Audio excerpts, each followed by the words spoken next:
All right, welcome back, everyone. I'll just give a little recap.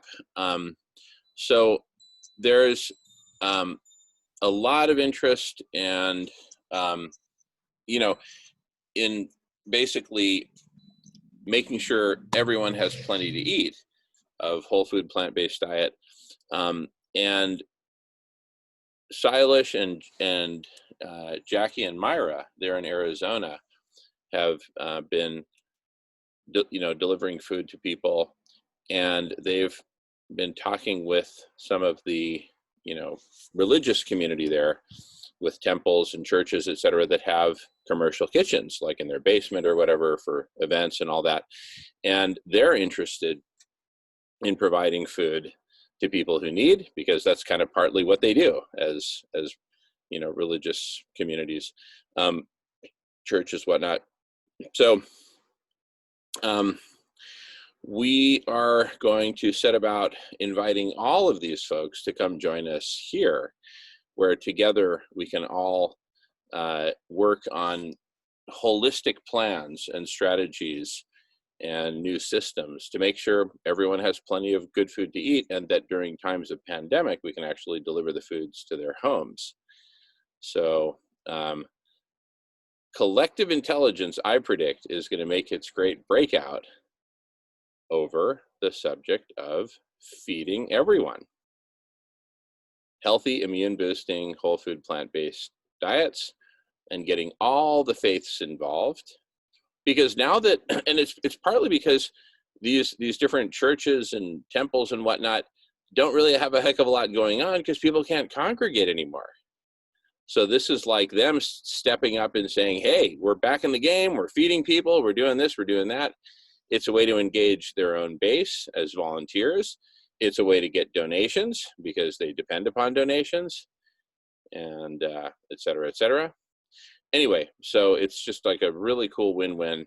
And the strategy there, therefore, is to build out the collective intelligence, build out a whole network of conversations anchored around 2-hour meetings from 7 a.m.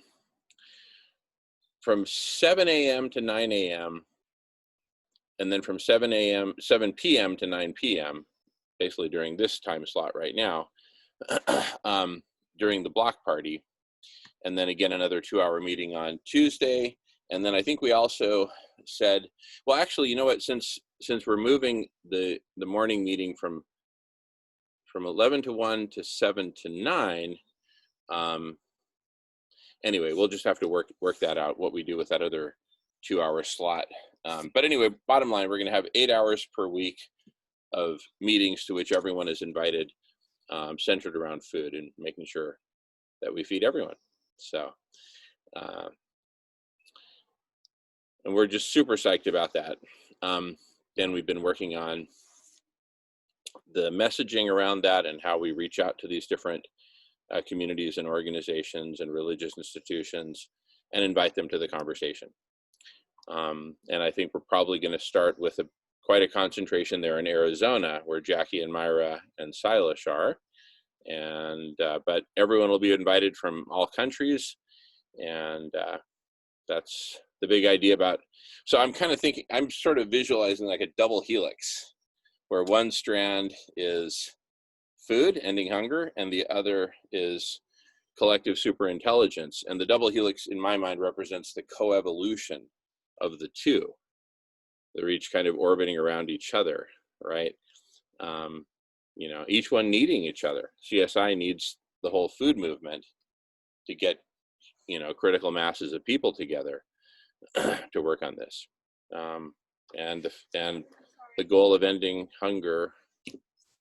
Wait a second, I gotta attend to something real quick. I'll be right back. Excuse me.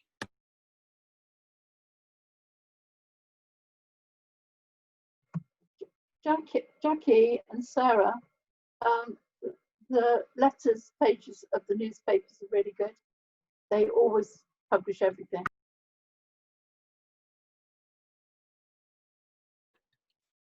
Alrighty. Sorry, what was that, so about the newspapers? I was responding to something in chat, about, they wanted to draft a letter about, you know, what's happened over there. And I know that the letters pages, it's like one of those areas where you've still got total democracy. They tend not to interfere with the letters pages. So that's a good place to go to get your voice.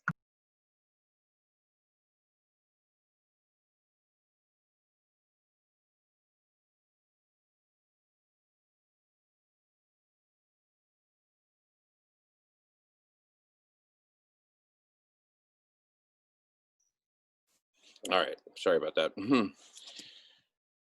All right. So yeah. So coevolution of the movement to end hunger, collective superintelligence, and by accelerating both of those tremendously, that coevolution, we will end hunger, and we'll also have collective superintelligence evolve to such a state that it can then take on SRM. So, which is, I'd say, a much tougher problem, frankly, because it's something we haven't grappled with before. Food, everybody knows food, right? And we're just reorganizing ourselves around food. So those are three pillars, and then a fourth pillar is spirituality and the divine feminine. So these are the four pillars upon which we are proposing to focus, and to, you know, focus on transformation around these four: feeding everyone, cooling the planet, going super intelligent, and the spiritual transformation, and toward the divine feminine. Yeah, so 4 pillars. And then we build from there. And those are kind of like the 4 most urgent, most critical, most necessary, most can't do it without those 4. Can't get there from here without those 4. Step number 1, feed everyone. We're simply not, it's simply not viable for us to go forward in a Mad Max world. It's just ridiculous, it's absurd, it's taking us in the opposite direction. And there's no way we'll be able to do SRM in a Mad Max world. So step number 1, feed everyone. That will stoke simultaneously the collective superintelligence revolution and the spiritual revolution, right? And with those 3 launching like, you know, 3 SpaceX rockets doing a simultaneous launch, right? Then we have the perfect conditions to finally do SRM, planetary scale, and that'll be like the inflection point, right? When the planet became, you know, 3% shiny or whatever, as seen from space. You know, the aliens out there will be like, dang, man, those Earthlings, they're really up to something here. You know, we were impressed with the Great Wall of China and the Houston Astrodome, but this is something else, right? Anyway, going on mute. Would love to hear everyone's thoughts.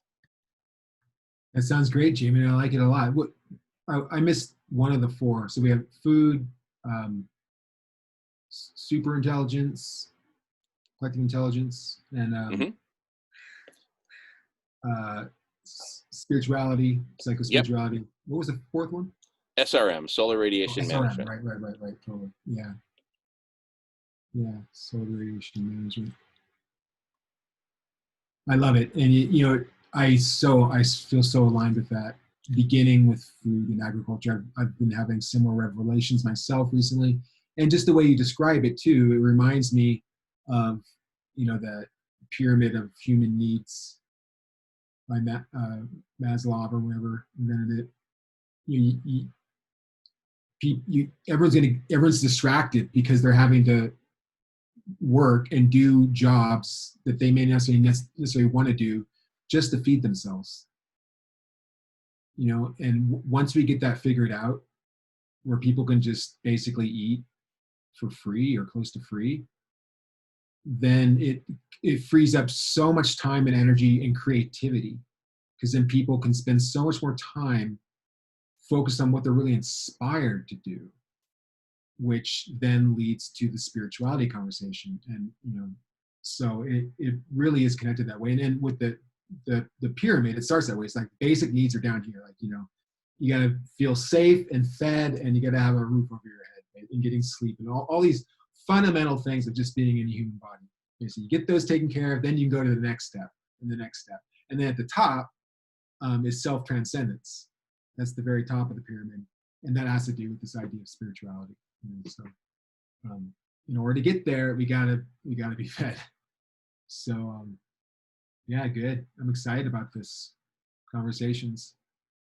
And I see, in my perspective, I think I talked a little bit about this a couple of weeks ago. I think I did. Did I? I don't know if I talked about. I've been talking about it with other people. I'm not for sure if I talked about it here or not. But this one vision of how the food solution could happen is through automation.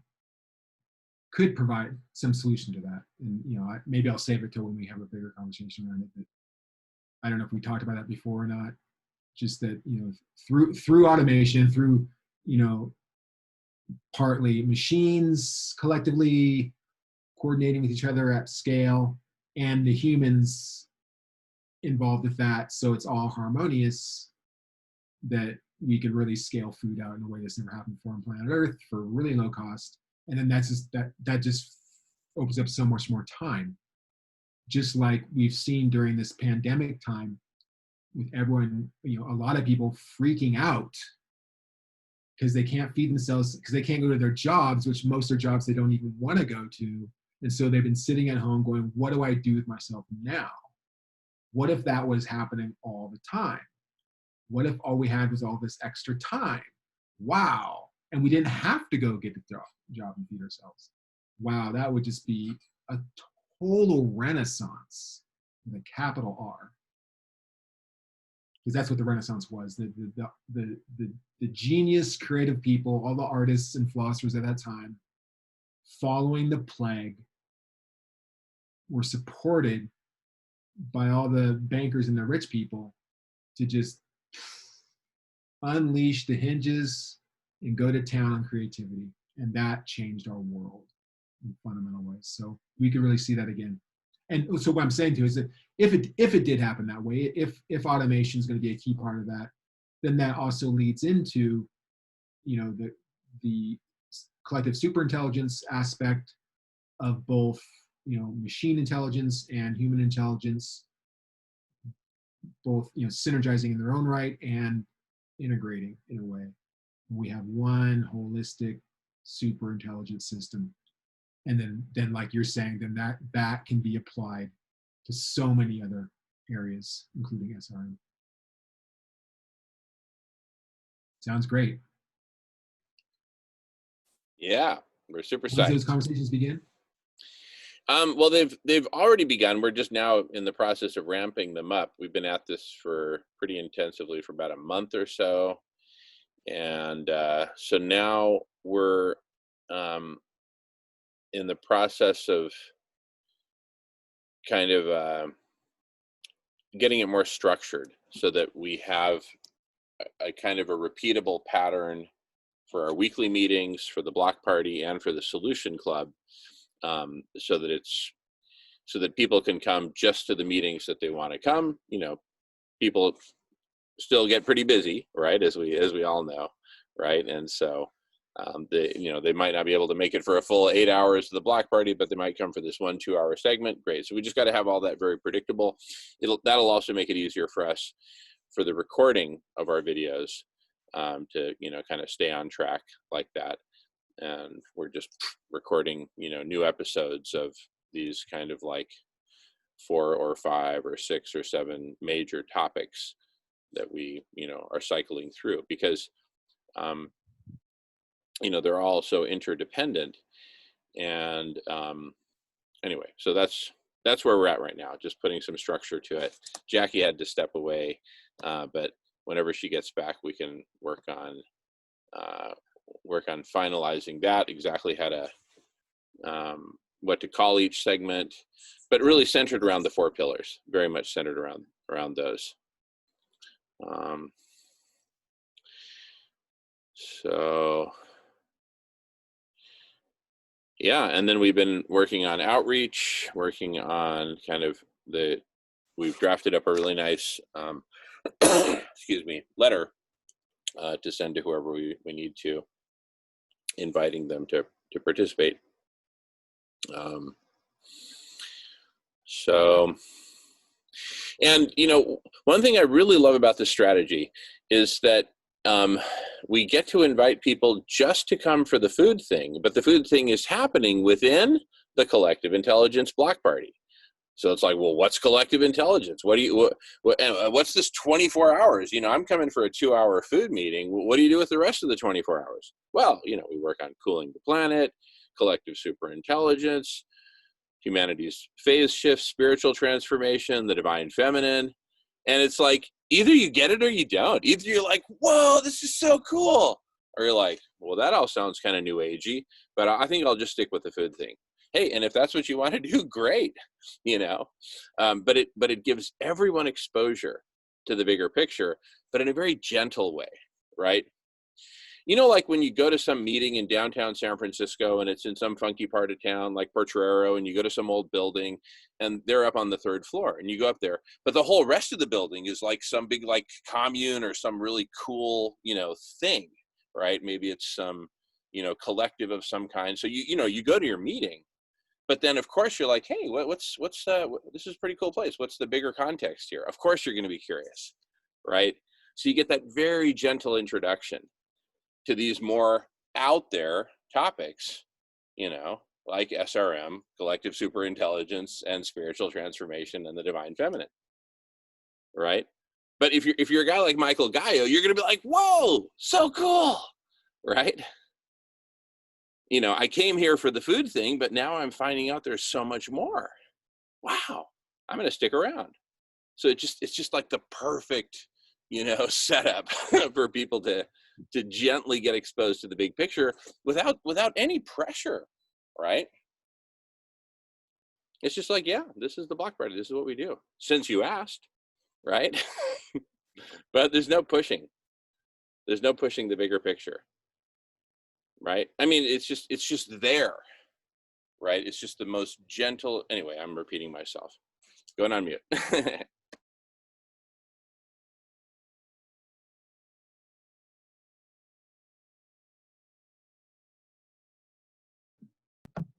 How far has Dr. Ye got with his thing to put on the reflective material?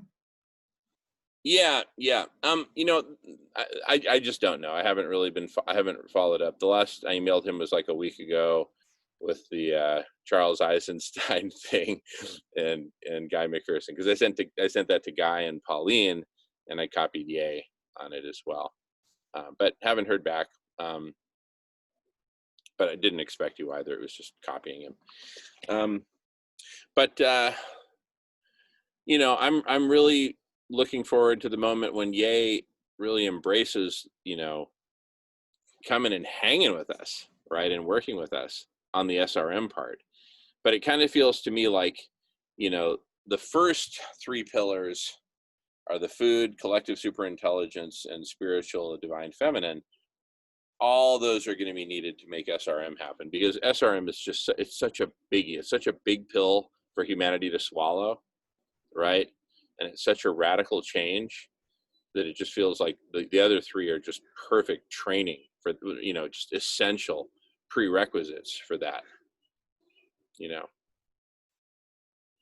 I mean, it's like, you know, I mean, Jamen, yeah. Jamen, is he still taking part in the conversation in the block party? No. He was only at the very first block party, and then he came like I don't know, 2 or 3 block parties later, and was with us for another, I don't know, hour and a half, something like that. But that was the last time. No, I haven't invited him. I mean, you know, he knows he has a standing invitation to come, but I haven't like given him a, you know, hey, come, you know, how about it? I mean, and that's, I should do that. I should definitely do that. That's a good point. Let me make a note of that.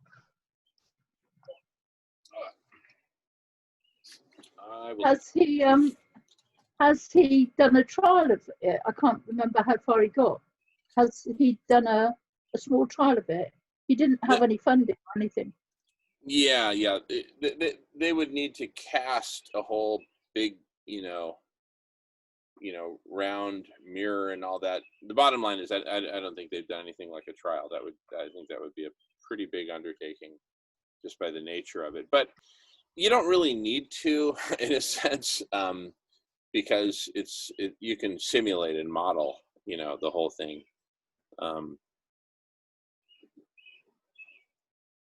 Anyway,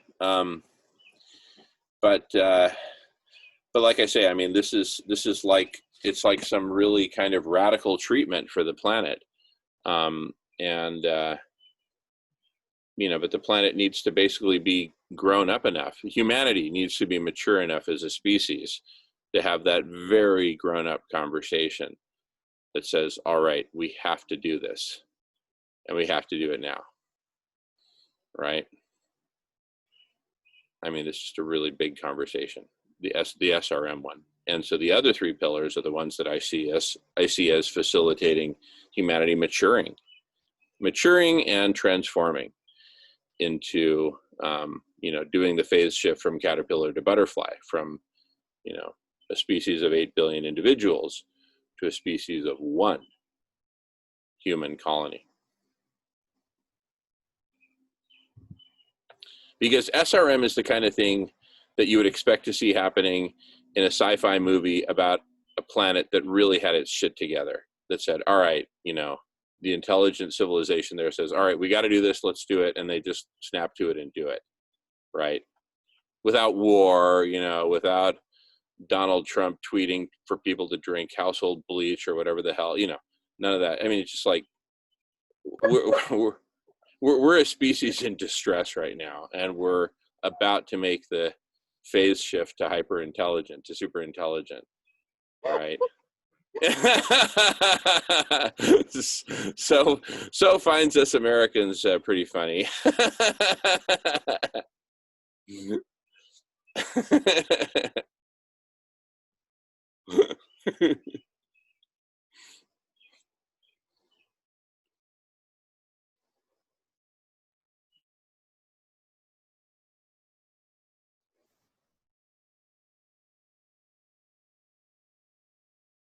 Yeah, so I just love it because we get to basically focus on food in a way that does not in the slightest way conceal the bigger picture that we're focusing on, but also doesn't push the bigger picture. It's just the perfect balance. It's like, I don't know. It's like perfect guacamole or something. Hey, can I ask you a question about the Yeah, plan? of course. Yeah. So is there a person leading each of the pillar talks? Or is it more just open? Well, actually, you know what? I'm glad you asked, because that just reminded me of another pillar, which is a new story for humanity. Right? Yeah, you could put that one under spiritual transformation and whatnot, but I mean, the reality is they're all connected. But yeah, I would say that would. So you, Michael, would be the leader of that one, right? And I mean, if you want, if you want to be, you're definitely the guy who blazed the trail. Yeah. But no pressure. And then for the divine feminine, we have Jackie, Myra, and Melissa. The three of them lead that one. For SRM, it should be Yay Tao. And I'll say, look, Yay, we're working on figuring out when to slot that in. When's best for you, right? And then CSI, well, we've got a bunch of us, including yourself, Michael. We're all, a bunch of us are working on CSI. And for food, we've got Dr. Silas Rao, John Raymer here on Whidbey Island, Jackie, myself, really all of us. We're all working intensively on the food one. So that one's shared. And so there you have it. And let's think about any other, pillars or ongoing topics that we want to cover. So Jackie, I'm proposing we also add news story for humanity as a pillar. So it's, whether a pillar or, a pillar. You know what I was going to suggest, and this is just, I loosely suggest this. I know that you guys have been doing a lot of work around this for a while, but, and I very gently make this suggestion, it's just a consideration. So, and I mean, if we're trying to consolidate into four simple pillars rather than having, like, we could easily start, unpacking into 144 different subsections and stuff like that. But I like it. I really like it. And I especially love bringing in, that pillar that I would see it more as the top of a pyramid, or the pyramid of what humans need. Because we live in a crisis of meaning. This is what I talk about. We're in a crisis of meaning. We're in a spiritual crisis. We're in a crisis of perspective. I put these things together. I put them all, we could call it psychospirituality or psychology, but we're in a crisis of meaning. And that also is involved with our psychology, our spirituality, and our perspective. And there's a lot to talk about in there. And that's where I'm mostly focused at, So I don't necessarily need any leadership in that. I'm just saying that that's where I'm mostly inspired. And I think it is. There definitely is a return to a profound return to embracing the divine feminine in what's emerging now. And though what I would say is it's also a return to the balance of that, right? They're really, it's for me it's just balance, and it's so balanced that in my view we could even remove the engenderification of spirituality. That we don't need to identify with either. We could abstract that, talking about masculine and feminine elements, but for me that gets into a slippery slope that we're seeing everywhere. We've been seeing it everywhere for years and decades, of then the identity politics of masculine and feminine. We even say those words in a spiritual context, and automatically we're not spiritual, we're political all of a sudden. So I'm just offering that right now in a way of framing it, that's not to dismiss the feminine element, which is, so I don't even exactly say how to approach that, but because I think that is a completely significant and primary part of what we're moving into. But also just in the way of framing it, if we're, it can easily slip into those politics then. So that's why I was just asking.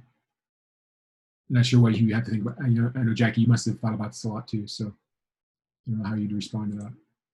No, I kind of actually, I agree with you. Entering the second grade, the second degree of Aquarius is all about balance. It's all about harmony. It's all about solidarity.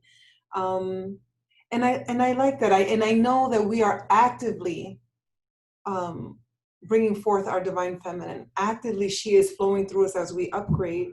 But you're right, it doesn't have to be stated. We have the divine feminine segment. We are highlighting and showcasing that this is happening. What about, and my work is, I love that you brought up the psychological and spiritual, because that's my work, is the psychospiritual, regaining psychospiritual health and balance. And seeing that there's that duality, there's no right and wrong. There's just unhealthy and not healthy, balanced and imbalanced, and taking that language out of the narrative. And that is the new human story. So what about the fourth pillar being a psychospiritual evolution, and that being the new story for humanity? Yeah.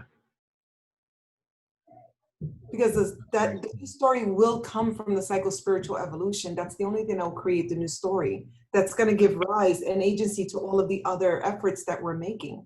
We have to upgrade, and we have to evolve.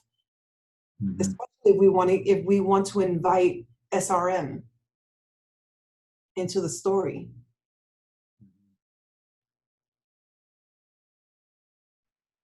Yeah, that sounds good. Mm-hmm.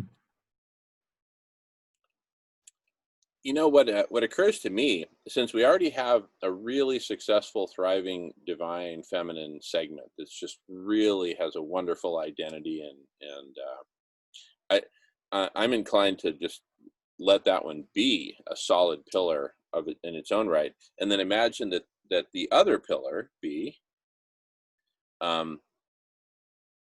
spiritual transformation and a new story for humanity. Put those two together, boom. spiritual transformation and a new story for humanity. Because they kind of go together, right? You know, I mean, the new story is really a story of spiritual transformation, right? Anyway, just these are just ideas to play with. We're just kind of moving the pieces.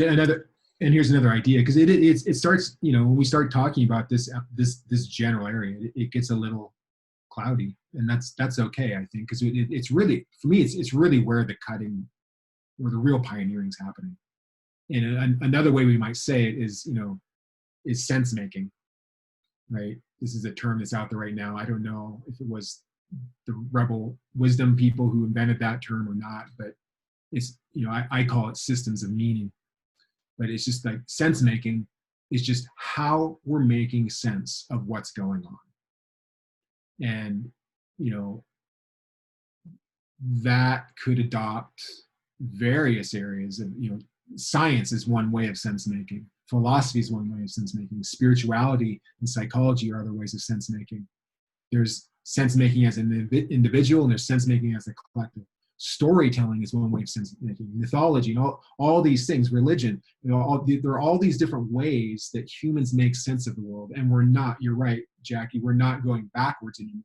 You know, in fact, the way I look at it, like you say, the new story of humanity is that we're letting go of even maybe story altogether. And we're just going into something entirely new that we don't even really know what exactly it is yet. You know, so it's even hard to give it a single term. But I think psychospirituality does it well. Sense making does it well. So I'm not sure how to really frame it into, if we want to put it into one pillar or keep it into separate ones. But yeah, I think that is really where the edge of the pioneering is happening, and that's why we're trying to use old words to call it something. And you know, Michael, I totally agree with you. I keep wanting to bring the psychological in with this because they are intertwined. They're intertwined. And this is also going to clarify this whole stigma and mental illness, and truly understand that these mental illness, and I'm not talking about mental disorders, I'm talking about the anxiety and depression. These are spiritual crises that are happening in our bodies. These are cognitive dissonance. This is living different realities. This is our energies communicating with us and resisting the as is, and us not. So it's the way we look at our story, is the way we look at life, that it's going to clear up and I think heal so much of the stigma of mental illness. So this is a psychological revolution as well as a spiritual enlightenment that's going on. Absolutely, and you're reminding me of, you know, just one whole area of how psychedelics and enthiegens and, you know, psychoactive plants are also coming to play a big part of this. You know, not entirely, but just there's a resurgence happening there that the, you know, enthiegens and these plants have played a huge role in the cultural evolution of humanity for thousands and thousands and thousands of years. And only in the last few decades and centuries has that not been the case. And now it's beginning to have a resurgence. That's a whole area that's just really about to, you know, really cracking through right now. And I would say, you know, that's kind of psychology, but it's kind of this really interesting realm that includes, you know, biology and agriculture, plus, you know, psychospirituality in a way that's way beyond our institutions of religion and all this. It's like it's direct, you know, some kind of direct interface to humans coming to see the unseen and the unknown. That's beginning to become more commonly accepted in our society, and I would see that in, you know, decades from now might be more fully accepted. And there's a lot to discover there. That's one of my favorite pillars, maybe a micro pillar, James, just, you know, mycology in general, particularly. Can we have a segment on this? I'd love to discuss this further with Michael. Like, I really want to talk about this with you. Yeah, I'd love to. Love that. Jamen, when you were at Microsoft, was there a lot of microdosing going on with LSD? None that I actually knew anything about. I was relatively drug-free when I was at Microsoft. I discovered cannabis and grew out my hair after Microsoft. But anyway. When did you leave Microsoft, James? What year? 2009. Yeah. Yeah, I don't think microdosing had quite come into acceptance yet. So when did it become a thing then in the tech community? I would estimate. I mean, I'm sure people were doing it. Just when it got that term and it started plugging into the mainstream culture was, I think, around 2014, maybe 2013. That's why I remember 2014, reading major articles in like Wired magazine and various newspapers talking about Silicon Valley and microdosing and all that in 2014. That's when it really hit the mainstream culture. And the microdosing, was it lysergic acid or was it ayahuasca? What were they taking? Magic mushrooms? What was the? I think the microdosing is, you can microdose anything theoretically. It's just rather than drink a big jug of ayahuasca like Jamen just did, you take a small. I don't know who's microdosing ayahuasca. I'm not sure if that's happening. Is that true, David? Well, I've been thinking about changing to household bleach ever since the presidential decree. Back to you, Michael. Yeah. I think it started in the news with LSD. That was the one that was popular, and I was doing it then in 2014. I was microdosing LSD, and I was also microdosing San Pedro mescaline. Now I microdose psilocybin. So psilocybin, is that like the magic mushrooms? Yeah. And that's what the term. And by the way, the term magic mushroom, it comes from, I think, the original I think it was in the early 1960s or late 1950s. Time magazine came out with this famous article on these, and they called it magic mushrooms. They're the ones that coined the term magic mushrooms. It was about psilocybin. Before that time, psilocybin, they were only known about from a few people who would go down to Mexico. Everyone thought they only existed in Mexico, and they had existed in the Mexican culture for a long time. That's when the connection was made, and in Time magazine did this big article on it, and they called it magic mushrooms. Michael, with the microdosing that you did, what developments did you feel you had? Were they intellectual developments, or was it? Did it feel like a spiritual development? What was it? Or could you control it so if you were working on a problem, you could microdose and push your way through barriers that you had? Absolutely.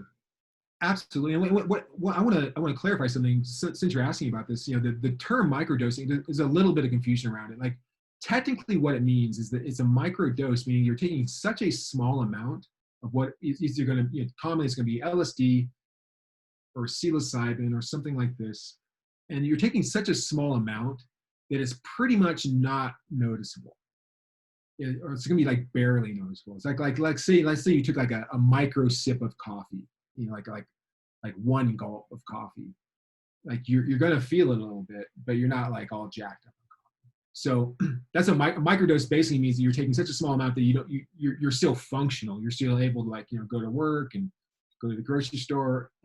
Which is going to give you a little bit extra effect. So, sometimes people do like more medium doses. They're a little bit higher than that. So I was sometimes doing micro or medium, where it's a little bit more noticeable.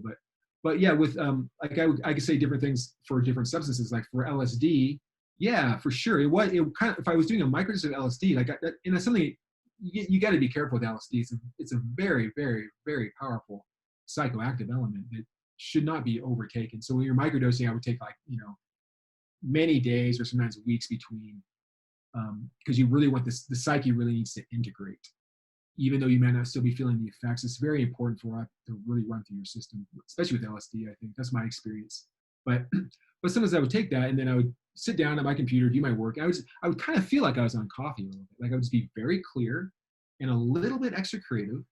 And yeah, I would say that it was beneficial. And it's true that this is why the story got out of so many engineers in Silicon Valley and such were microdosing, because it would kind of just give this extra edge, both in energy and clarity and even creativity. It really does tend to break open the mind a little bit to be able to see things in new ways that we don't always have. So it was beneficial in that way. And plus then you're also like, you're literally rewiring your brain when you do that. So if you go through that process and you're integrating it well, it's a sense of psychological, or possibly even psychic or spiritual development over time. So I think with any of these, there's both there's physiological changes happening, and there's neurological and psychic changes happening that, if done properly, I believe are really beneficial to us. The psilocybin, I think, is getting all the attention now because it's showing such great results across so many different areas like this, both for physiologically. There's evidence now that they're using it for treatment. They're looking into it for treatment of depression, chronic depression. They are, and they're well, sometimes they're doing even greater than microdosing. They're doing medium or macro doses for people to have really profound effects. Sometimes a person who's never done any of this before, who's having some type, certain types of mental illness, or if they're facing death, if they got a terminal illness and facing death, just one well administered, properly facilitated experience with a higher dose that they may only do once in their lives has the reports show they have an incredible experience. Often they're reporting the most spiritual experience of their life in this one day, and then they interview them weeks or months or years later, and these people are still saying, yes, that day was the most amazing experience. It's changed my life. I've never gone back. So yeah, that's those cases. And then with microdosing, that would be, rather than just doing a big dose, you could be doing something at smaller intervals. For example, they're showing that psilocybin is showing amazing results in neurogenesis, which is the ability of growing new nerve mass, both in the body and in the brain. And we don't know of many elements that do that. In fact, it's only been known, I think maybe the 1990s, that I think pre-1980s or pre-1990s, the conception of the brain and the nervous system was that it only deteriorates over time. You can't regrow nerves. And then that changed with I think it was, I can't remember the scientist's name, someone coined the term brain plasticity and neurogenesis, meaning that we can actually, the brain is very malleable and we can actually grow new nerve mass. And now it's showing that both psilocybin and lion's mane, which lion mane is a non-psychoactive fungus, but it's still, both those together are showing really great results in growing new nerve mass, and especially if taken in small amounts over a great amount of time. Just that alone is really cool. And that fits into Terrence McKenna's hypothesis when he was alive, which he called the smart ape theory or something. He proposed that what got us here, what got the human species here, where we're this enormously ingenious species on planet Earth, unlike all the other animals, we create computers and jet planes and internets and all this stuff, that we did come from apes, and that it was the apes, maybe tens of thousands of years ago, when the climate changed, they came out of the jungles onto the more arid savannas of Africa, and they would fall around the bovines, and the bovines were pooping, and they would find the poop, and the poop has growing these psilocybin mushrooms, because that's where psilocybin mushrooms grow out of. And clearly, obviously, over tens of thousands or hundreds of thousands of years, those ape-like beings would certainly have tried those mushrooms. And when they tried them, they would go, whoa! So it's like tripping. So like, and the idea is that over hundreds of thousands of years, our ancient ancestors were eating these psilocybin mushrooms, and that grew new nerve mass over time. That's what blossomed our brains and become bigger. At the same time, developing these higher capacities of sensation and thought that probably developed things like language and everything else. That's his. That possibly the psilocybin mushroom is what tripped us up to become what we are today. That's interesting. I watched a YouTube video and an old footage of the writer Aldous Huxley, and he was putting a case for psychedelics. He is the writer who wrote Brave New World. It's there on YouTube if you ever want to watch it. So he was filmed back in the 40s or 50s talking about psychedelics. So it's quite interesting. Yeah. Have you seen it? I don't think I've seen that. Aldous Huxley. Yeah, Aldous Huxley himself. No, I haven't seen that, but I know that he's one of the earliest people talking about this. I think that's what inspired Terrence McKenna. Even I think he read Aldous Huxley, the Doors of Perception. That's what inspired McKenna. So yeah, Aldous Huxley was one of the first of that age to really begin communicating about this.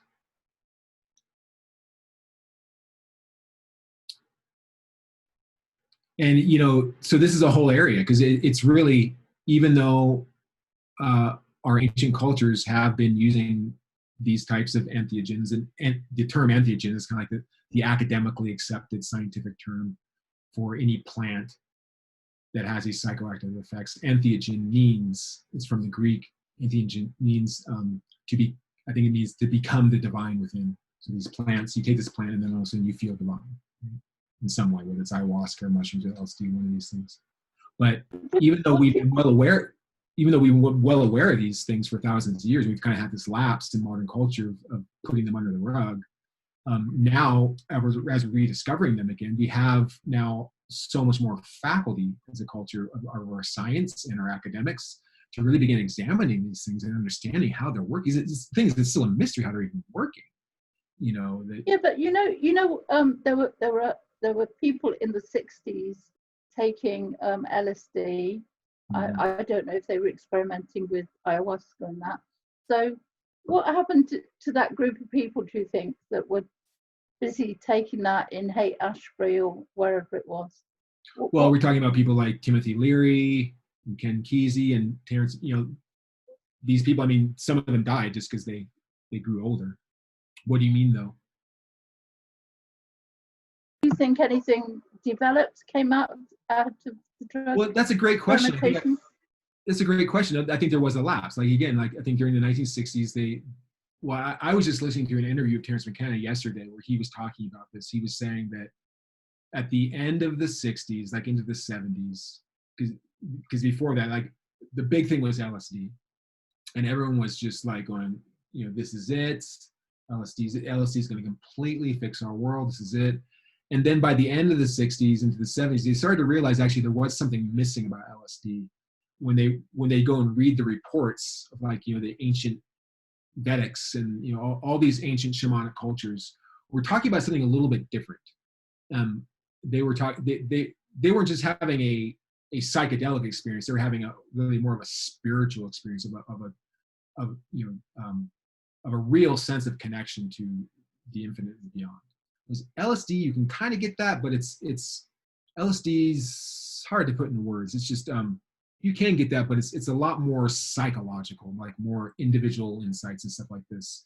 So Terrence McKenna was saying that at the end of the 60s, they kind of like started to question that, and that's when they sought out mushrooms started becoming more popular than magic mushrooms, psilocybin, through the 70s into the 80s and the 90s, because psilocybin does give a lot more of that, as well as other ones too. So there was somewhat of a transition of the frame of psychedelics in the 1960s to where it has now. But then even even that, as we went through the 70s and 80s and the 90s to now, it's been a very narrow passageway, I think, through the density of modern culture to expand on any of this.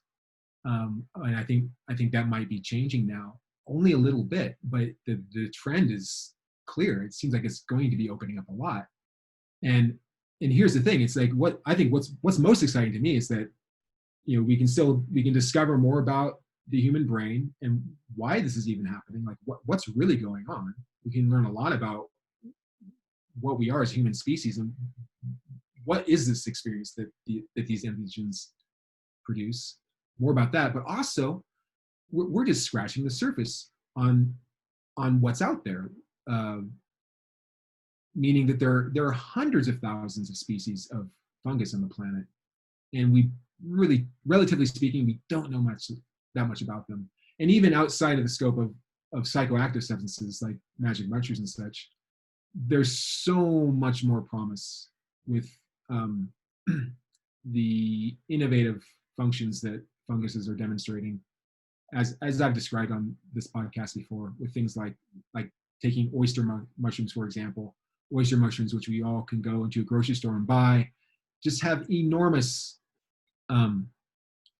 functions as far as bioremediation and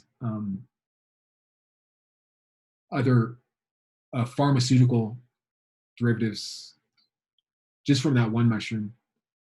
And we keep discovering new things all the time. Yeah, Jamen. Yeah, Sarah had her hand up for quite a while. Sarah, is this a good moment for you? And thank you so much for your patience. No, I'm fine. I just wanted to know what you guys think about this. I know it's not like a theory that is new out there or anything, but we just keep talking about all this stuff going on in the world and all these crazy people. But I really feel like we have to start. I think the reason why most people don't want to know about what's going on because they don't want to deal with it. They just can't deal with it.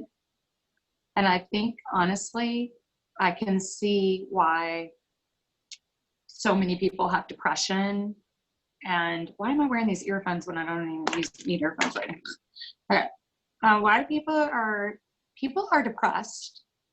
People are sick, they're depressed, they have so many issues. And I just believe that all of this stems back to, I strongly believe this all stems back to eating animals, because when people eat animals, they're taking in the suffering and the misery and everything the animal has to go to. Most people do not know that, or they don't think about it because they're, like we just talked about earlier when you were on break, Jamen, we talked about how people are just willfully ignorant. They just don't want to deal, and they just want to give you a pill. So instead of when you go to a doctor and you're like, I'm depressed, all they do is write you a script and give you stuff that's going to make you worse, that has more animal products in it. And so I just think that just taking out animals out of every part of your existence, besides ones that you care for, companion animals, you have to take out eating animals, wearing animals, obviously using them for entertainment. But it's so normalized that it's almost like we have to start from the beginning, which is sort of what we're doing, kind of, but we just keep putting Band-Aids over concussions, like we were saying earlier.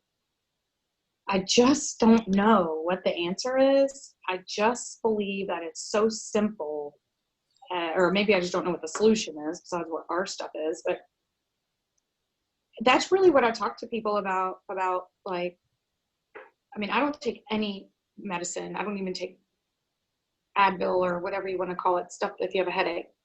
I don't take anything at all. But I, in the past, took, I mean, you couldn't even imagine all the stuff I would take because my doctor said I needed it. My doctor said I needed that because I was eating animals, so I wasn't even thinking clear enough anyway. So I think what happens is that I know there's people that are born with like disabilities, like cerebral palsy, and they have all sorts of, Down syndrome, just everything. But that's all about breeding.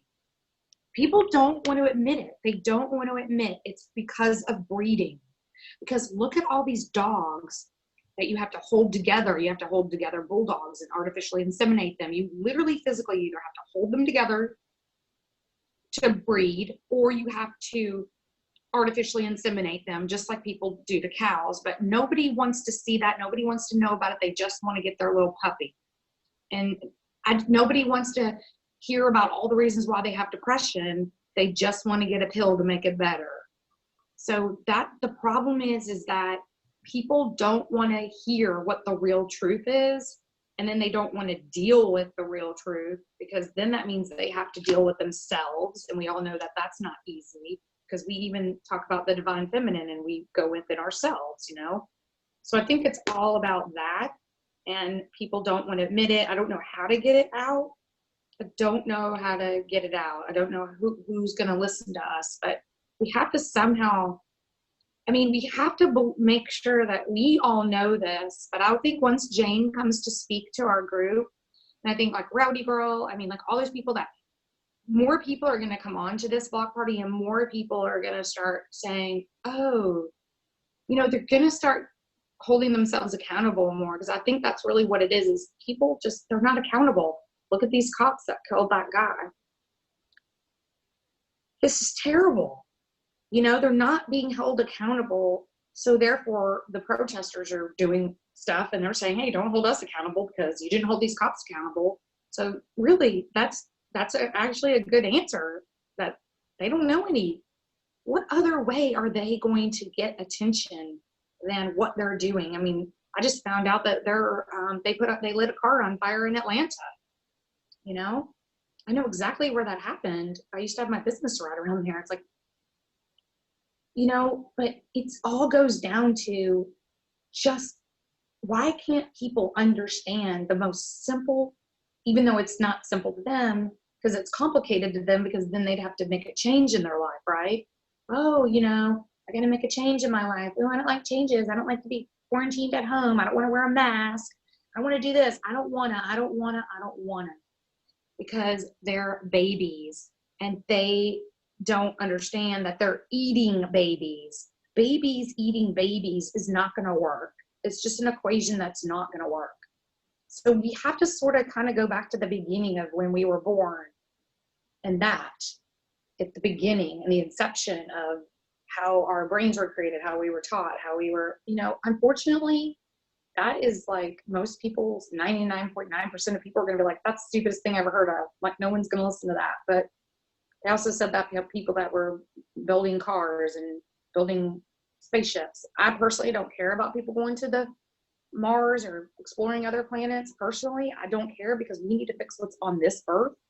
I don't want to worry about what's in other solar systems right now, because we're not even, I just think that's ridiculous to me. I know we have this SpaceX thing that's supposed to be taking off, but the weather was bad. But to me, it's like, that's great. You want to go to space, but what are you doing? You're eating animals and you're going to space. It doesn't make any sense to me. I just think that we have to somehow just throw a punch as hard as we can, or like not really violent, so I better not say that, but we have to do something to wake these people up. They're sleeping. And they're doing it for a reason. And then you have all the people that take, take illegal drugs or whatever you want to call it, or alcohol, which is like, to me, alcohol is just awful. Alcohol and guns, awful, terrible. It's just a terrible combination. But until we can really all accept the fact that all of this is because of animals, because everything was fine when the dinosaurs were around, right? Dinosaurs didn't have no issues. People study dinosaurs, and kids read books about dinosaurs, right?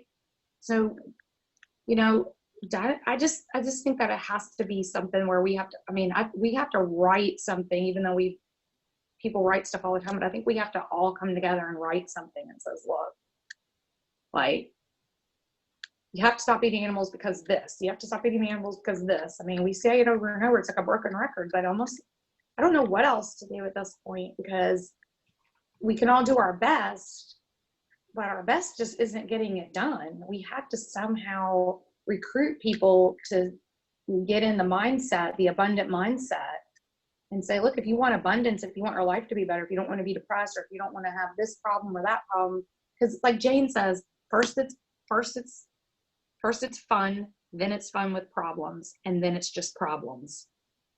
And that's what's happening with they're all addicts. We have a group called Carnivores Anonymous for a reason. People are addicted. They are addicts. They are addicted to meat, dairy, and eggs, and they're addicted to their schedule and their lifestyle and their phone and everything. It's all about what we were talking about earlier with Colby. They're addicted to their materialistic possessions, but it's only a facade. But if people want to get down to the real, who they really are, then they've got to stop poisoning their bodies with all the stuff they're putting into it. And really, honestly, the answer is just leave the animals alone. Just leave them alone. We're doing that now by social distancing, but they're still cooped up and crammed. And I passed an aquarium store earlier when I was going to get the vegan food, and I was like thinking, God, those poor animals in there, they're all in tanks and cages, and they're all stuck in this building in tanks and cages. Why can't they just shut all these stores down and release the animals? It's like, that would just be too easy. Because the solution is so easy, but people just don't want to do. Why don't people want to do the easy thing? There aren't people looking for the easy way out, but the easy way out is just, if you want peace and you want all this violence to go away, you have to take animals out of the equation completely. Like, hurting animals is the only reason why. I think really it's the number one reason why everything is like this in the world. I mean, it's so obvious. I mean, it's just so obvious to me. I don't know how to fix it. I've tried many times. I mean, that's why I'm an activist, and I try to talk to people very nicely, and I just say I don't subscribe to violence. That shuts people up. Or, well, what do you eat? I'm like, I just don't subscribe to violence. So, and then let them sit with that. Let them think about it. But we have to sort of like take a stand against all violence and just say, you know, we say stop killing all these. Why are all these cops killing Black people? Why are people letting all these people in the Navajo Nation starve when we have Whole Foods around the corner and we're quarantined? So we have to wear a mask at Whole Foods. Wow, that's such an inconvenience, right? But really, isn't it more of an inconvenience to keep people from their basic needs, food, clothing, and shelter? It just has to be sans animal. You know, without animal, we have to somehow come up with something that just takes animal out of the whole equation. I mean, I know we're trying to work on that. I realize I'm speaking to the choir, but I don't know how else to say it. I mean, it's almost like we have to do something where we get something in the front page of the New York Times where it just says something like, and then I also want Jackie's opinion on this, or anybody of color opinion on this, because I've been really tiptoeing around all this, because it seems like every time I say, like, look, we should be killing anybody. Like, we shouldn't be killing any living creature on this earth, no matter who he or she is. It's not an it, it's who. You know, who's on your plate, not what's on your plate, but who. And it's like, but how do you get people that are so ingrained in violence to immediately, they're not going to just change from violent. I really think we should start having Carnivores Anonymous meetings again, where Carnivores Anonymous goes all nationwide, because we have it in LA, but only people in LA know about Carnivores Anonymous. Nobody else knows about it. But if you have AA, NA, and you have all those other groups and this, that, and the other, why don't you have CA?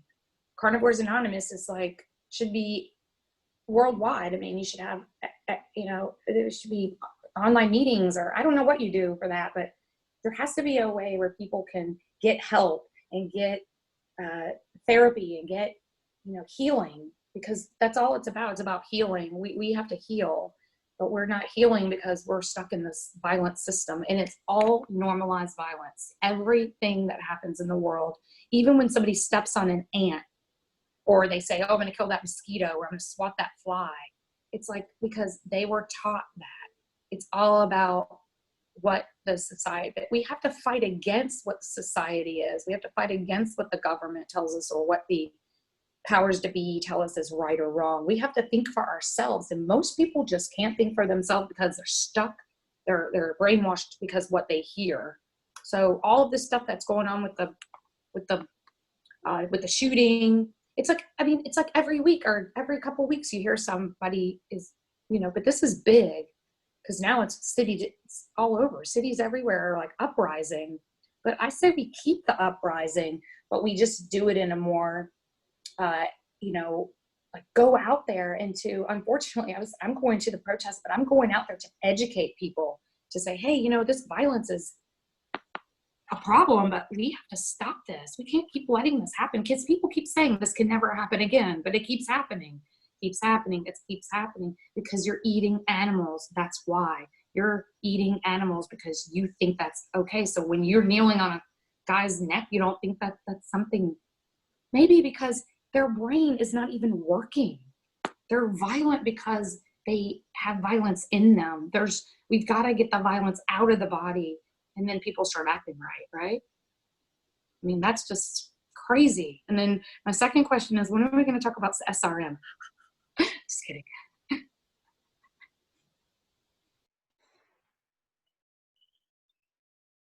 All right. Well, Jackie, I think you've got some good stuff to contribute there. Yeah, I just want to say real quick. I got a good segue because I'm vegan. I get it. It did take me years to get it fully, and it wasn't just it was a gradual influx of ideas and people setting examples and then experimenting with my own body and kind of just getting it on all levels. I had to get it on all levels, not just the idea of it, but although the idea is important too. But anyways, I need to leave the conversation now because I need to go out and do a little bit of gardening before the sun goes down and before we get massive rain tomorrow. So, toodaloo, everyone. Great to chat. See you, Michael. Thanks so much for stopping by. All right, absolutely, man. Thanks for having me here. Really, really great to be here and talk with you all again soon. Awesome. Thanks, Michael. Bye. See you soon. Sarah, I wanted to respond. Like you were talking, and what was coming to me is like the sedation. It's like humanity is sedated, and we're sedated through illness. We're sedated through our lack of creativity. We're sedated because we're oppressing who we really are. So we have so much struggle within us. We're this dissonance within us. We're fighting our true nature.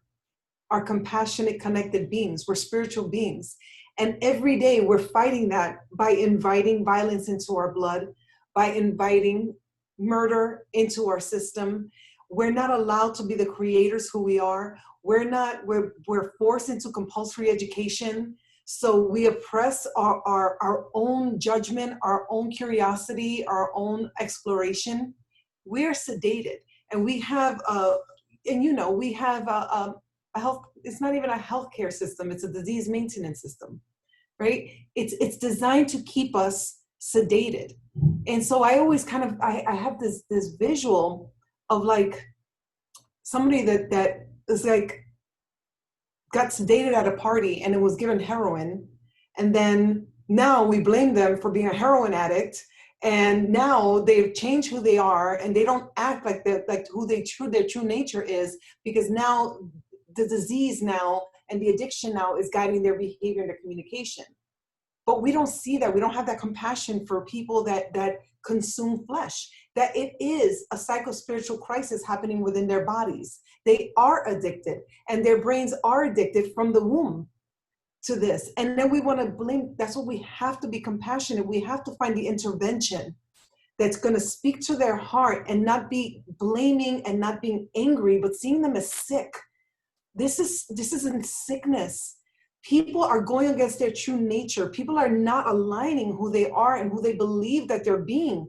That's a crisis within themselves. And that's, like I said, we have to start looking at this duality. We have to get ourselves out of duality of good or bad, right and wrong. Is it healthy? Is it unhealthy? Is it balanced? Is it imbalanced? You know, traditional Chinese medicine, that's the way they approach it, is balance within the body. And that is in an imbalance. And we have to recognize that and look at that and speak to the imbalance, speak to the unhealthiness of what's going on, and not judging the decisions because it's not coming from here. This is programmed, this is conditioned, it's following a prescription. And now you're asking people to look at that and say, okay, so everything I know about myself is wrong. I always equate it to like, right now, if somebody told me that I was adopted, you know, everything you know about yourself, you question. I mean, your whole identity is questioned. And when you ask people about their food choices, they believe that they make their food choices. No one has made their food choices unless you become a vegan. Everyone has been trained and conditioned to eat meat from the moment that they're born, unless you were born to vegan parents.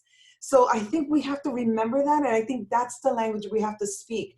Understanding it's not your fault. Understanding you didn't make this choice, and we're here to help you. We're here to help you become balanced and healthy.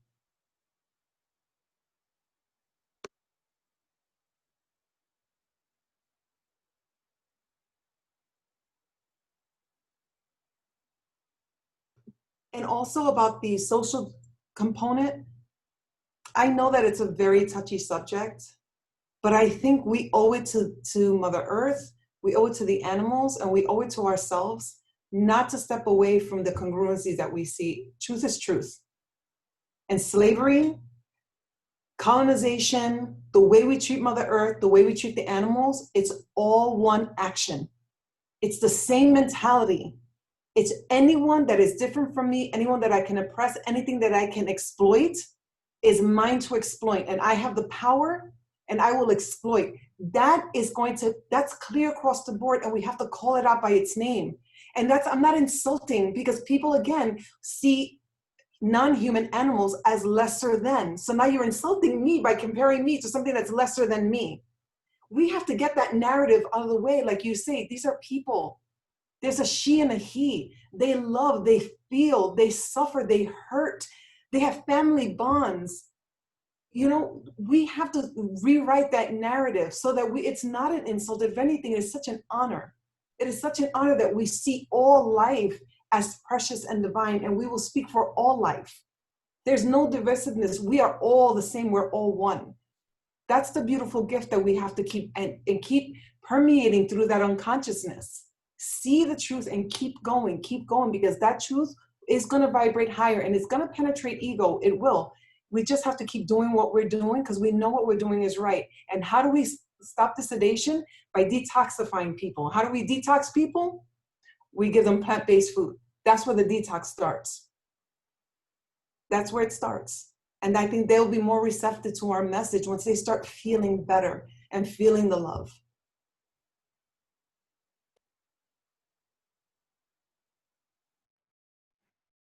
Beautiful. Beautiful, Jackie. Oh my goodness. Sarah, go for it, sister. So then my question is, do people get upset when I say, well, this murder happened because they murdered him because they eat animals? And people are just like, what?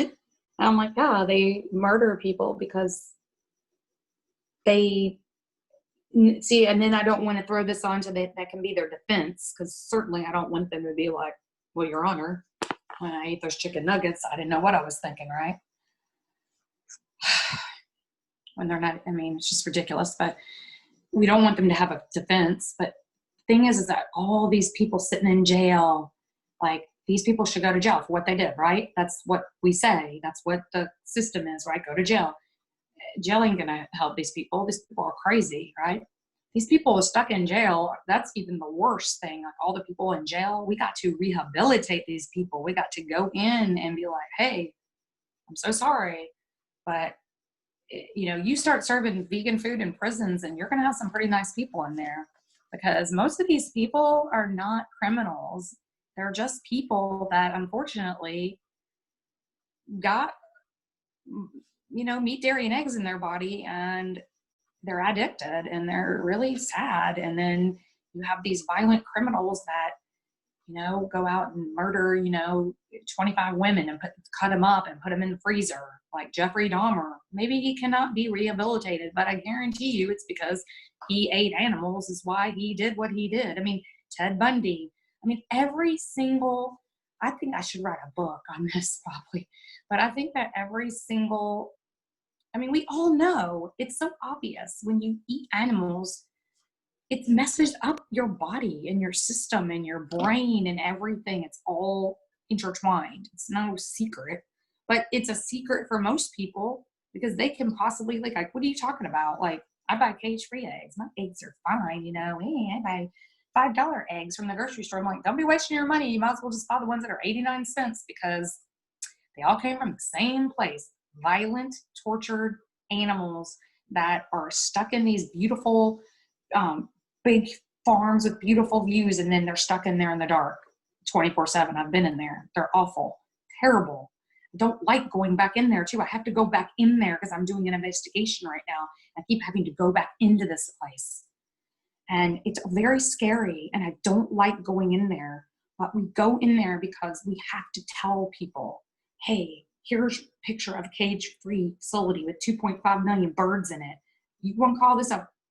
And they sell the eggs to Costco as cage-free. It's total misconception, lying. And I've been trying to get, we're trying to do something about it. We've got a lot of things going on with that. It's all secret right now, but this is the thing. Until people just are not going to go to slaughterhouses, they're not going to look at videos, they're not going to look at pictures. They might see Cube of Truth, but we have to somehow come out with some big blanket statement, let people get mad about it and hate us, and then they'll like us in the end, mostly.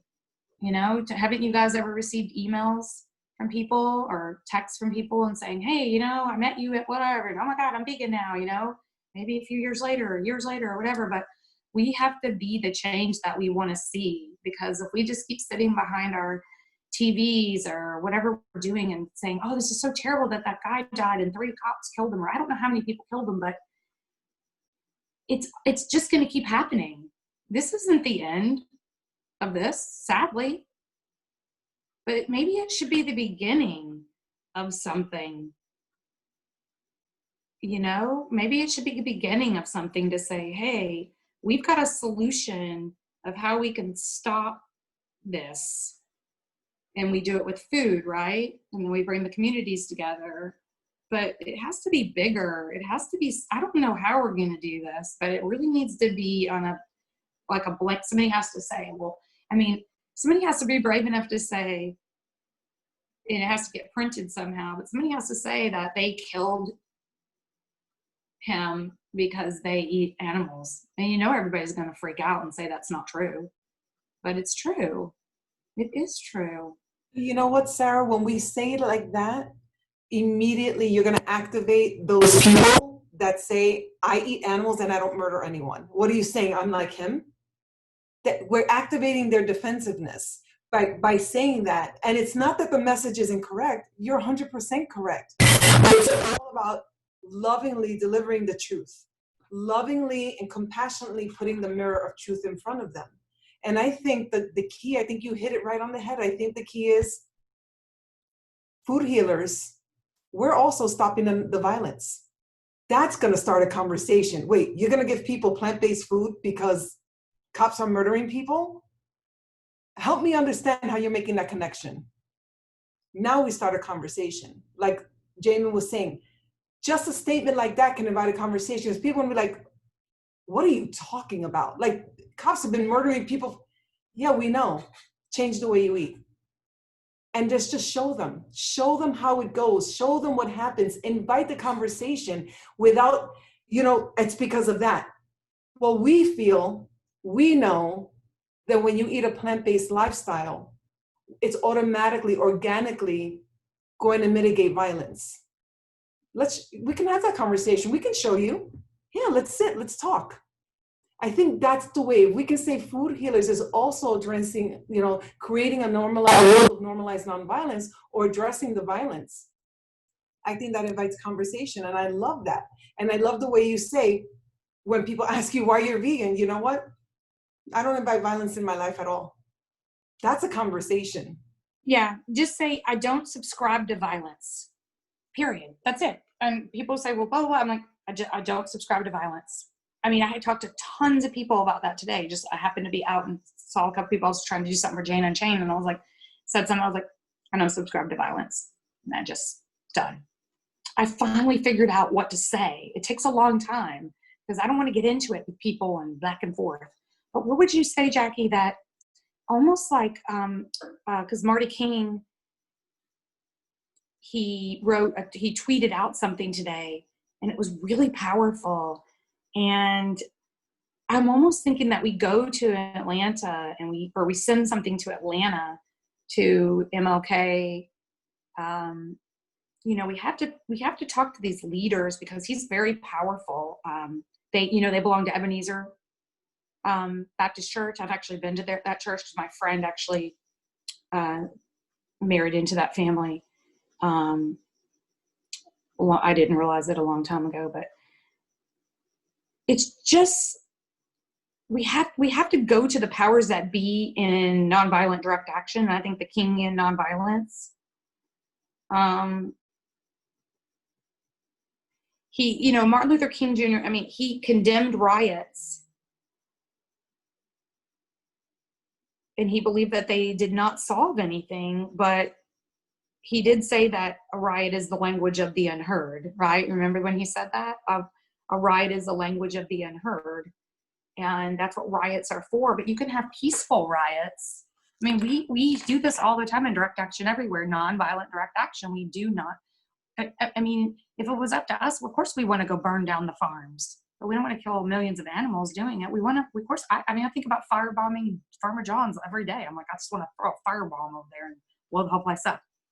But that's not going to help anything because there's just going to be 23 more trucks full of 6,000 pigs that are going to come the next night or after they rebuild it. It's just not like that. It's like you have to change the hearts and minds of people and their behaviors. This all stems down to behavior. And, like I love what Colby said today about the facade. All of this is a facade, especially with the cops and all their uniforms and all these reporters out there. It's all, but no one's talking about the real issue, and that's animals. Remember I told you earlier about when the fires were happening last night, all I could think about was, wow, look at all those animals that are dying tonight because this guy is dead and they can't bring him back. And now this is bad. I'm like, this is going to get really bad. And people just don't even realize this is all because of what they do to animals. So really, honestly, we have to find somebody that is powerful enough to get that message. And it doesn't matter if they hate that person. This is it. This feels like the pinnacle point of all these places everybody's going crazy because they're pissed, and they should be. But we have to somehow say, hey, you know why you're so upset? Because this could have been prevented. So yeah, it could have been prevented. Everything can be prevented. We all know why people go into wars, and it's an ego, and it's just bad. So I think that also hurts what do you think, Jackie, about having Dr. Neil Barnard talk about on the Divine Feminine? Because he talks about your body imbalance. It's his new book out, Your Body Imbalance. And he talks all about females and hormones and everything, and how all these women have all these issues, and doesn't talk all about women. I'm just saying, like, people say they can never have kids, and then he gets them on a vegan diet and a plant-based diet and whole food plant-based diet. He's not into vegan junk food, but whole food plant-based diet. And then 3 years later, comes back and she's got all these kids. Or a year later, she's like, okay, I'm pregnant, or had my baby, and I'm pregnant with my next one. Because we all know that all this stuff, I even had endometriosis, it's from eating dairy. So it's almost like we have to get switched for good, or we have to get some other people involved, but we really need to do some type of like Carnivores Anonymous campaign or something. I don't know. I'm just thinking, because I just feel like this is really bad what happened to this guy. And I don't know what he did, but it doesn't matter what he did. You don't step on someone's neck, and it's insane. But they do that because they're crazy, because they don't even know how to act. So it doesn't matter what they're going to say. Like you said, Jackie, like, oh, well, wait, this is about my food choice. And they're going to push back like they always do. And everybody's going to, we're all crazy. We don't know what we're talking about. It's like, no, you're crazy. You're the one that's killing people, not us. Like, we should actually go to the police precinct or something and have a meeting with them and tell them, hey, you know what, how we can help your officers. I don't know, but it's all you know how they have that, they have that thing where they go to when they get in, like, let's say the cop does something bad and they have to go to internal affairs. You know, it's like, we have to go to internal affairs, because internal affairs is the one that like makes this, makes those decisions. I mean, it's all TV based, I'm sure, but it's like some kind of hierarchy. But if the people at the top are all eating animals, then nothing's going to change. It's just the way it is. But we don't want to say it's just the way it is, because the way it is just isn't working. We are in a pandemic. Even people on the media are like, well, we're in a pandemic and blah, blah. It's like, you're in a pandemic because you eat animals, idiot. COVID, I call them the COVIDs. You're walking around wearing a mask. You did this. We didn't do this. You did this. You created this, not us.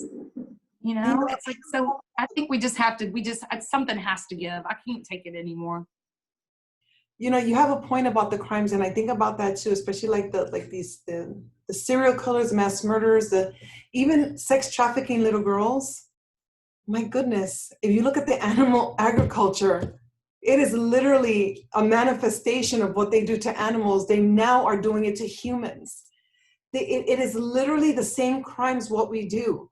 I mean, animal agriculture is constantly separating families, kidnapping the babies, using them, raping them, using their bodies, imprisoning them, chaining them, and then murdering them. And then we wonder why these sick people that are constantly integrating this experience with every bite they eat. And then let's add in the Atkins diet. So people are like putting in 20 pounds of meat every day because they want to live. I mean, it's just the insanity. And then they wonder why their neural networking changes. We know neuroplasticity. Our cells are going to actualize according to our environment. That's epigenetics. What are we putting in our bloodstream?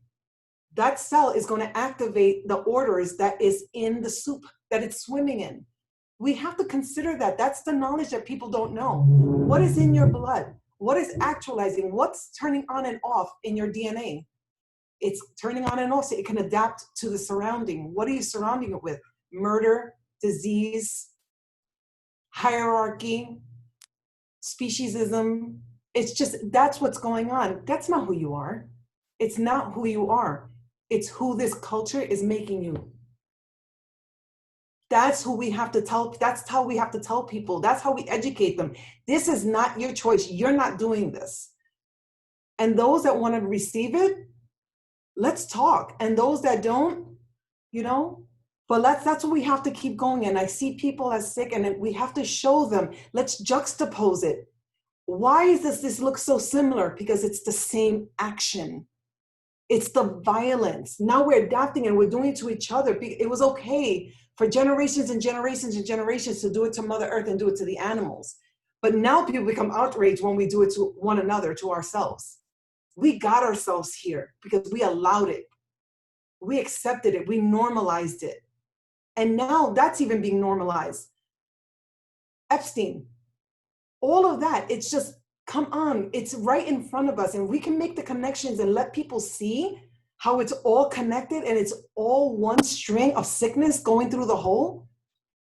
And it's a big job, Sarah, it really is, but none of us here are gonna sit down until it's done. Because the one thing I was thinking is there's no way that me, white woman, is getting away with saying this. Because I really wanted to say that the other night, because I have a friend that's big time in the news media. He covered Kobe Bryant when he died, and I happened to be sick at the time, but I was able to hang out, but I was really sick, and I never get that sick, and I swear I had COVID because I had all the symptoms, but I think we all passed it around our vegan community here in LA, but there's a lot of people that I'd never been sick like that ever, very rare. But I think if I said that, if I went on an interview tonight and I said, well, Henderson, I think that people eating animals causes people to kill Black people. No, that is going to be really bad. We have to find a way to say it that comes across genuine, because we genuinely mean what we say. Like, I genuinely know for a fact that anybody that eats animals is going to have some problems in their life. Okay, whether it's digestive or behavior, or we all know this. Brain does not function properly when it's, being convoluted. It's like a haze or something that, yes, people can't think straight. But yeah, who's going to be the person that correlates this and it gets out to the mainstream pretty quickly? Because you could write Twitter comments, and I constantly write "Go vegan to prevent future pandemics." That's my main thing that I constantly write. But when people are like, "What? You're crazy. That's stupid." Or some people say, "Great, that's awesome." But it's true. But who can actually say that? That's why I think going to Atlanta and talking to the King family and talking to the, those people there is like, see, there I am going racist talk again, because it's like, when I said those people there, I don't mean that. I mean, we have to talk to people that have experienced this, right? That have experienced racism their whole life and have been on the front lines. And you have John Lewis, he's about to retire. He lives in Atlanta. He's amazing. He's amazing. You have Marty King, who's there. Coretta Scott King is dead, obviously, but she was vegan. So I just think you have to go to people that have had that vegan in their family, and you have to go to people that have power, and they have a lot of power, and they can bring people together, and they can do loads of disruptions, and we could do marches or whatever. I mean, but it has to be really big. Like, it has, because the mainstream is going to block it, because the mainstream, the last thing they're going to do is say, "Oh, sorry, advertisers, we want to tell the truth." So even Dr. Will Tuttle told us, you can't believe what the mainstream says. You have to go on the ground and see for yourself. But I just don't want these kind of things to keep happening. I'm sure nobody wants these things to keep happening, because it keeps dividing our country even more. But like you said, this food thing, we're going to unify everybody with food. We're going to stop the violence. But I almost want to make a big splash about it like now, because we want to get it out there and say, I almost want to say this murder was caused by meat, but then people are going to get pissed off. But we just have to come out with the right way to say it. Then your way is way better than mine, obviously. But it just upsets me that this keeps going on, and it's just the same thing. Every time you turn around, somebody is being speciesist, because it's all about speciesism. And with slavery, I didn't learn about that when I went to school, because I lived in Louisville. Don't ask me why, I don't know. But when I moved to the South, people just kept calling me Yankee. And I was just, what are you saying? I don't even know what that means.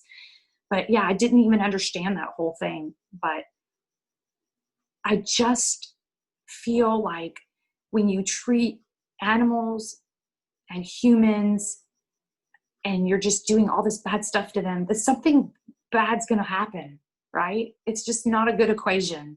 So we have to make a new equation, because for some reason 1 + 1 does not equal 2 in their equation.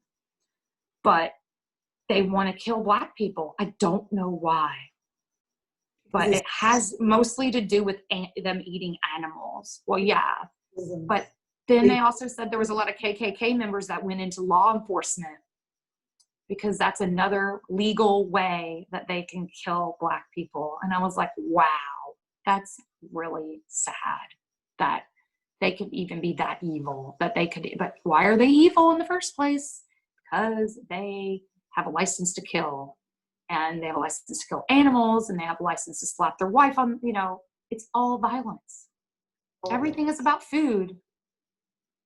I don't know. I think food healers is a good name, because you heal people with food. But I don't know what else to say. I just want these people to stop hurting each other, and then stop blaming it on something that's not. That's where it really is the blame. The blame shift, the blame game. Like, whose fault is it? And we all know it's their fault. Even though we don't want to say that, because it offends them, but it's not the guy's fault that died, George Floyd. It's not his fault. he did not deserve to die. He did not even deserve to be arrested, probably, or detained. But it's targeting. It's the targeting that's really scary to me, is that the people are targeted, and they targeted him. And they're just like, oh, let's kill that black guy. Okay, no problem. Let's just arrest him and then we'll just kill him. But in their mind, they were thinking that. They probably weren't talking about it, but it's so obvious. I mean, it's pretty clear what happened. It's just unfortunate that it happened in this administration, because this administration is feeding the flames, that are literally burning in these cities. And they're putting animals in flames and charring them on grills. Then, like I said, their mind is not even there to even, they're not even living in a real world. They're living, like Colby said, in a facade, right? It's all a facade. So how do we get back to the real? I don't know. I don't know, Jackie, but you're really good at like figuring all this out, like sociologically and psychologically, I think. But yeah, it all comes down to something psychological in their brain that makes them justify violence. Yeah. And I think the biggest action we're going to do, and you're right about, and I love that you feel so comfortable and safe to say your truth here. Like, this is this family. This is the collective intelligence family. Like, that's right. You saying that message, even though you're 100% right, as a white woman, because the message is coming through how you code, not your heart, not the truth, but simply the body you were born into this lifetime. Now it's not legitimized, right? It's not legitimate because it's coming through this filter. So unfortunately, in this third dimensional existence, this is what's going on. So what we have to do is come together as a community, and we have to start inviting our Black and Brown Indigenous community members that live our lifestyle to shine that mirror and that reflection to their own communities. Show that we are all one and we're working together, that we are the Rainbow Coalition, and that this message is not about race or culture. This message is about being human. Look at us. I mean, so many different backgrounds, so many different economical experience. I mean, come on. I call myself the hippie from the hood. I mean, I grew up in the projects in New York City, and here I am, Berkeley graduates, PhDs, activists, artists, engineers, teachers, spiritualists, all speaking the same language, speaking about the same truth. We're all wrong. We're all wrong. No, that's the truth we have to shine. That truth that ties us all together, that handles us all as one family. We manifest it in different ways, but there's only one truth that underscores us all. And if we can recruit and we can invite vegans that are living this lifestyle, that can go back in the community and show up here and say, listen, I'm you. This is why I made the choice. Let them speak to their own experience, their own transformation, their own evolution of changing this lifestyle, and shine that back to their community. That's what we need to start doing. That's going to be powerful if we can do that. And that's what Melvin and I are working right now on, food politics and the future of food, because that's the message we're sending, the social injustices and that connectivity. So we can shine that light and say, people, we love you so much, we're going to have to tell you a hard truth. You are literally, every time you lift that fork, you are voting the oppression that's maintaining you with that foot in your back, you're voting it in. And I'm sorry, that is hard to say, but I love you too much to let you keep doing it.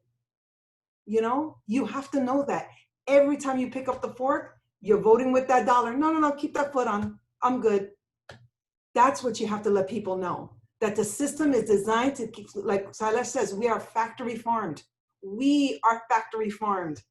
That's a hard truth, but that's the truth very lovingly that we have to let people see. We have to show them that. And if that means that we have to look at one another and say, listen, I code like you. My experience is like you. I grew up like you.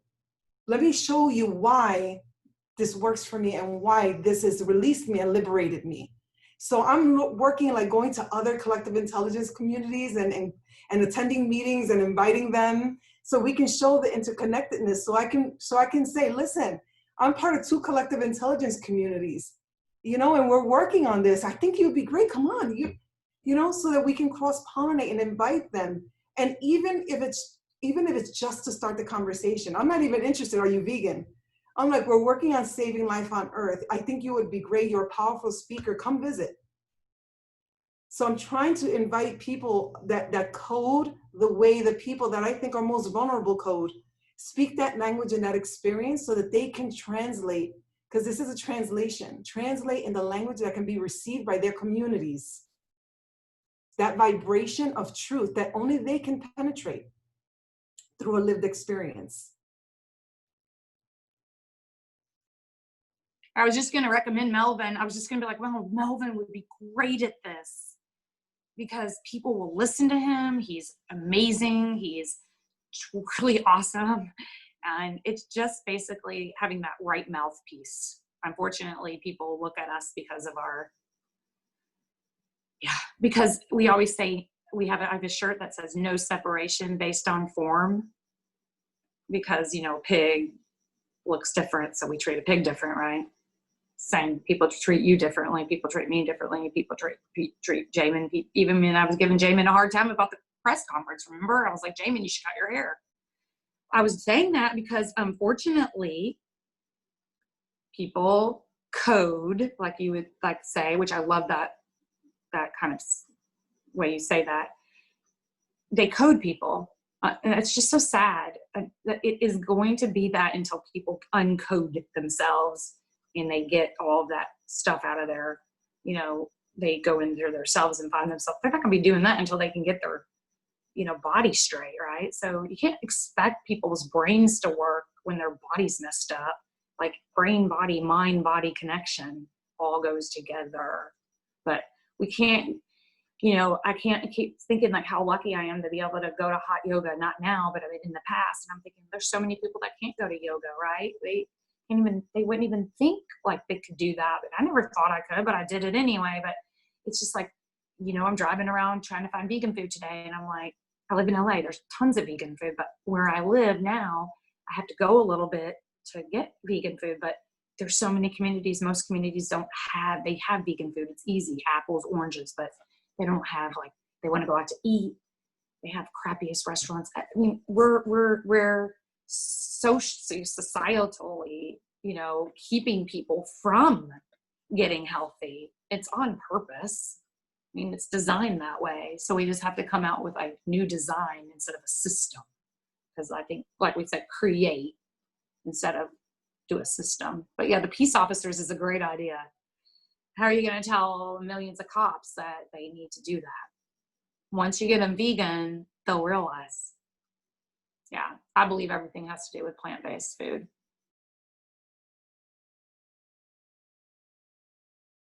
Nolan, how you doing?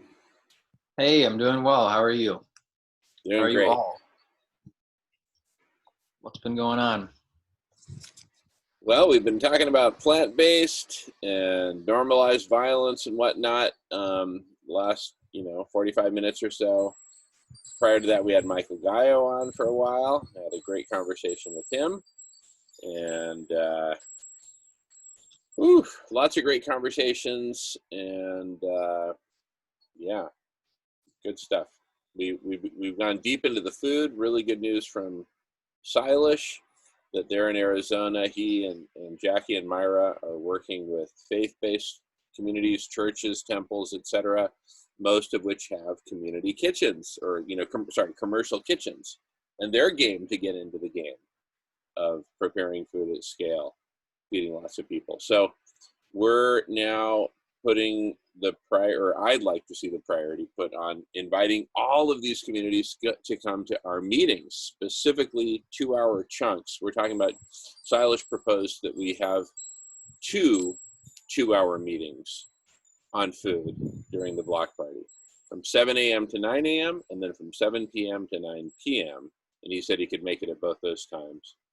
So that's when we'd move the food thing. And then what I'm thinking is then we have Divine Feminine from 9 to 11.